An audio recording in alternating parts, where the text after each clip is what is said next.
The rise of China is the most important story, not just of the moment, but of this age. It portends a reshuffling of everything, the end of the old assumptions and the beginning of something brand new and very, very different. Nothing is more important than this. So with that in mind, you should know that China's already purchased more than 200,000 acres of farmland in the United States, and likely much more than that. Now a Chinese company is buying hundreds more acres right next to a sensitive U.S. military base. Watch this. This is Grand Forks Air Force Base in North Dakota, home of some of the nation's most sensitive technology, including the RQ-4 Global Hawk surveillance drone.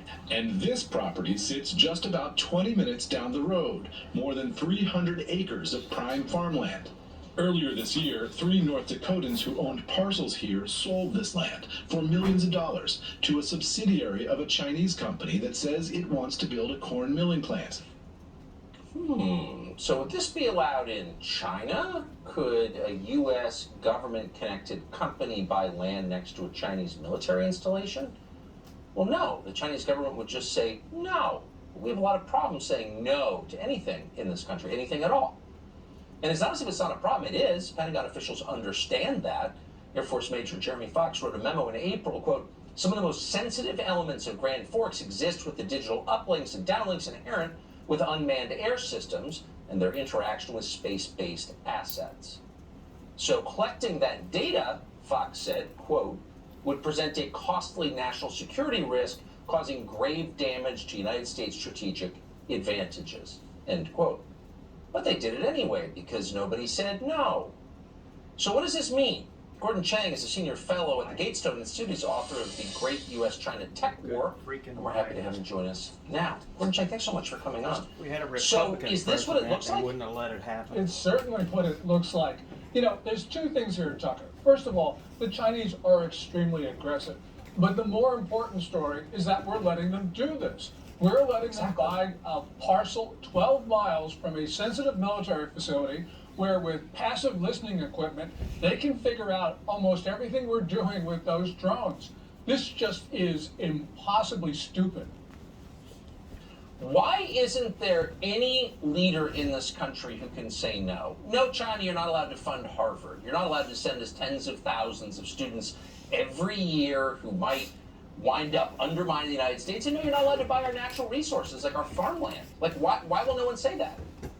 I don't know, Tucker, but you know, this isn't the only similar incident. There's one in Texas near Laughlin Air Force Base where a former Chinese Army officer is buying a big parcel of land. And you know, it really is symptomatic in the United States that we are not stopping this because there are so many problems, not only espionage, but there are so many other problems with regard to Chinese purchases of farmland.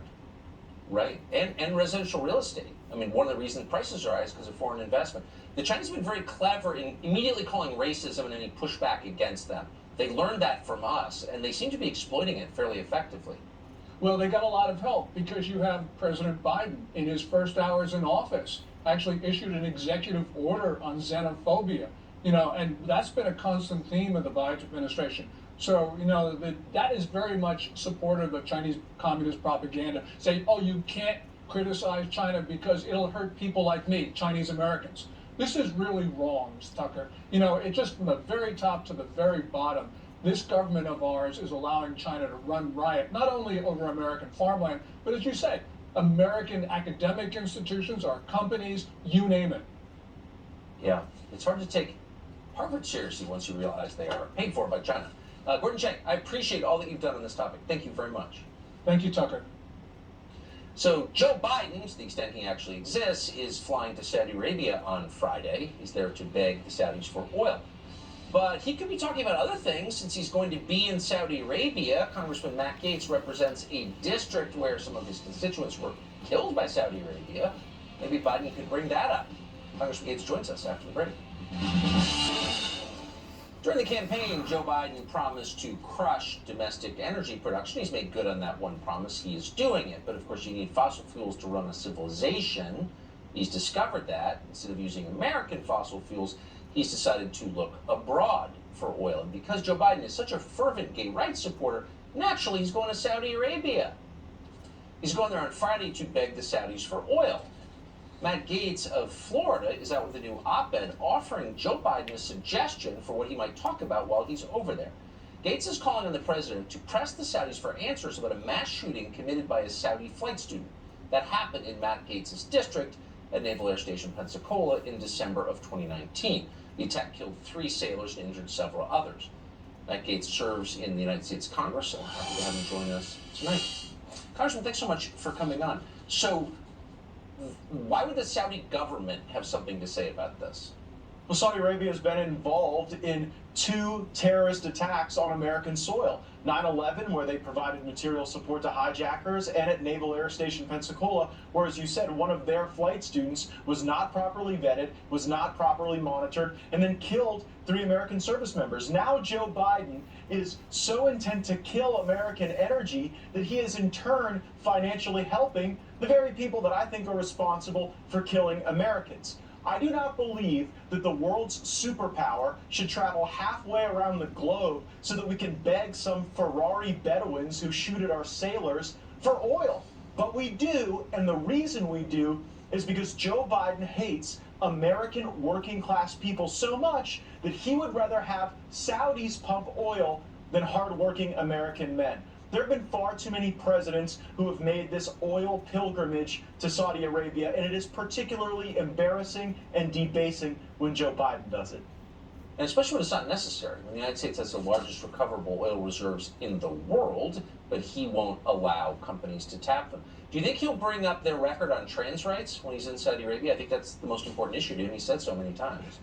You know, it seems like Joe Biden and the mainstream media, for that matter, seem to be focusing on the things that matter less than what is prescient. I mean, why is it that our government and our media are less concerned about the murder of U.S. sailors at a U.S. military installation on our soil than a foreign national in Istanbul who is a 9/11 apologist and a spokesperson for the Muslim Brotherhood? It is always foreign reliance rather than American resilience for the Biden administration. And if we've learned anything by now, maybe America shouldn't be so reliant on our enemies or those who would do us harm for the stuff we actually need, like oil and food and medicine. I think that's been the lesson of certainly these last couple of years. Yeah, that, and it's all Putin's fault. Matt Gaetz, I appreciate your coming on with that. I don't think most people will even remember that. I didn't, so thanks. Probably Trump's We do in fault, Pensacola. Thanks for letting us talk about it, Tucker. Amen. So, record numbers of illegal aliens are continuing to stream across the United States border, which is effectively open. You're seeing footage on your screen right now of illegals from around the world storming the Yuma sector around 2 a.m. Yuma reports more than 1,000 arrests at the border every single day.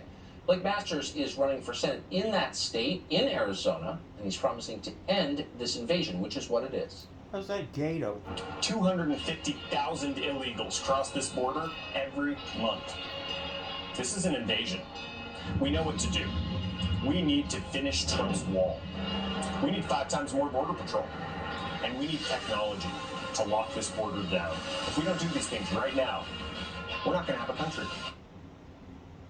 Blake Masters, as we just told you, is running for Senate as a Republican from the state of Arizona. He joins us tonight. Blake Masters, thanks so much for coming on. Republicans in Arizona haven't, for the last couple cycles, talked this way, been this open about what's happening in your state to your border. Why are you being as blunt as you are? About time. Because it's a national security issue, Tucker. Most Republicans are scared because if you speak out about it, they come after you. You know, I thought that ad that you Right. just showed was a pretty good ad, maybe even a little understated. But man, journalists didn't like it. And so they phoned some experts, and the experts said, Blake Masters is encouraging political violence. I'm sorry, what? There's an invasion happening at our southern border. There's literal caravans of hundreds, sometimes thousands of illegal aliens just freely streaming across. But Tucker, if you call this out, oh, well, you must be a racist. You're not allowed to notice. You're not allowed to talk about what's actually happening. If you disagree with the left, they will call you violent. And Tucker, because you're violent, oh, it sounds like you need to be disarmed and debanked and unpersoned. That's exactly right. And by the way, in point of fact, the polls show that most Hispanic voters don't like this any more than anybody else does. It's appalling. You can't have a country under these circumstances. Why do you think journalists are so intent on keeping the borders open, changing the population of the country, making America as volatile and crazy as unchecked immigration always makes any country. Like, why are they for that? I don't think they believe in America. I don't think Biden believes in America. That's why under Joe Biden's leadership, the southern border's become a welcome mat for the cartels. You know, the cartels, they're the only people who have gotten richer under Joe Biden, except, of course, for Nancy Pelosi. Tucker, nobody has the right to come to America. That's a privilege. But every American citizen has the right to public order. And, you know, the situation at the border, it's a pilot program for everything the Democrats plan to do to the whole country, right? Completely abandon the rule of law and call you crazy if you complain about it. But most people just want the law to be enforced. Unfortunately, the Democrats are the party of lawlessness and intimidation, right? They'll intimidate anyone who dares to speak out. Well, we have to speak out. We have to take back power right now. Otherwise, the Democrats will put a gag on your mouth and call it democracy. I mean, at some point, things start to fall apart, right? I mean, people watching this, American citizens, might say, well, if anyone from around the world can just come here, ignore our federal laws, and then get rewarded with benefits for it, why am I following the law? Why am I the last dummy obeying the law? Exactly. And I think the Democrats want it this way, right? They don't care about crime. Just look at these crimes that these illegals commit when they come here, right? Just in Ohio, a Guatemalan illegal alien raped a 10-year-old girl. I mean, this is anarchy, this is lawlessness, and Biden and the Democrats don't care. They don't want to deport these people. That's criminal. I agree with that. Blake Masters, running for the United States Senate in Arizona. Good luck. Great to see you. We'll be right back. We've got more sad video in tonight of our president abroad. It's depressing, but we're going to laugh at it. There he is shaking hands again with the heir and being led to his seat. He's speaking in Israel. He has no idea where he's going. The humiliation. The meds are starting to wear off. So we're in Iowa giving a speech tomorrow, 5 p.m. Eastern Time. You can see it on Fox Nation. They see me streamed live. Don't know if it'll be any good, but it'll be there for sure. And we'll be back tomorrow night from Des Moines, Iowa. The show that is the sworn enemy of lying pomposity, smugness, and groupthink. Have the best evening with the ones you love, but don't go anywhere. Sean Hannity takes over right now. All right, Tucker, have a great speech tomorrow in Iowa. And thank you. Welcome to Hannity.